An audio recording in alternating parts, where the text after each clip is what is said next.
ఉండి ఎమ్మెల్యే రఘురామకృష్ణరాజు కేసులో పోలీసుల దర్యాప్తు ముమ్మరం చేశారు. నాటి సిఐడి ఏఎస్పీ విజయపాల్ కు నగరంపాలెం పోలీసులు నోటీసులు పంపారు. కేసులో ఉన్న ఐపీఎస్లు పిఎస్ఆర్ ఆంజనేయులు, పివి సునీల్ కుమార్ కు త్వరలోనే నోటీసులు ఇవ్వనున్నారు. ఈ కేసులో మాజీ సీఎం జగన్ రెడ్డిని కూడా విచారణకు పిలిచే అవకాశం ఉంది. రఘురామ అరెస్టు విచారణకు సంబంధించిన వివరాలు సమర్పించాలని విజయపాల్ కు నోటీసుల్లో తెలిపారు.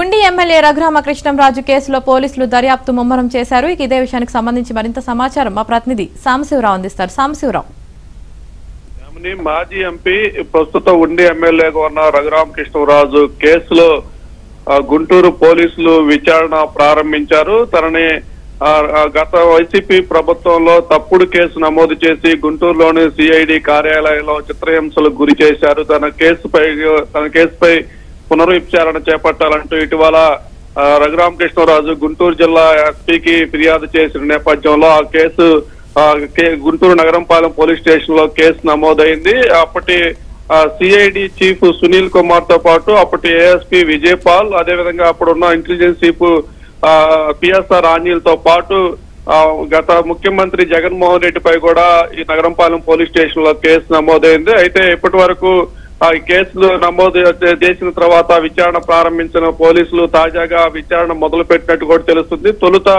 అప్పటి విచారణ అధికారిగా ఉన్న అప్పటి ఏఎస్పీ సిఐడి ఏఎస్పీ విజయపాల్ కు తొలుత విచారణకి పిలవాలని భావించారు. ఆయనకి నోటీసులు ఇచ్చేందుకు గత వారం రోజులు ప్రయత్నం చేస్తున్నప్పటికి కూడా ఆయన తన సెల్ ఫోన్ సిమ్ములు మారుస్తూ కూడా పోలీసులకు దొరకకుండా తప్పించుకు తిరుగుతున్న పరిస్థితి అయితే ఉంది. నిన్న ఢిల్లీలో ఉన్నట్లు కూడా తెలుసుకొని గుంటూరు జిల్లా పోలీసులు ఢిల్లీకి వెళ్ళినప్పుడు కూడా చివరి నిమిషంలో అతను అక్కడి నుంచి తప్పించుకొని పారిపోయినట్లు కూడా తెలుస్తుంది. దీంట్లో చేసేది లేక గుంటూరు పోలీసులు విజయవాడలోని విజయపాల్ ఇంటికి నోటీసులు అంటించినట్లు కూడా తెలుస్తుంది. గతంలో రఘురామకృష్ణరాజు అరెస్ట్ చేసినప్పుడు అరెస్టు వ్యవహారం, అరెస్టు తర్వాత విచారణకు సంబంధించిన పూర్తి వివరాలు తీసుకొని విచారణకు రావాలనే నోటీసులో పేర్కొన్నట్లు కూడా తెలుస్తుంది.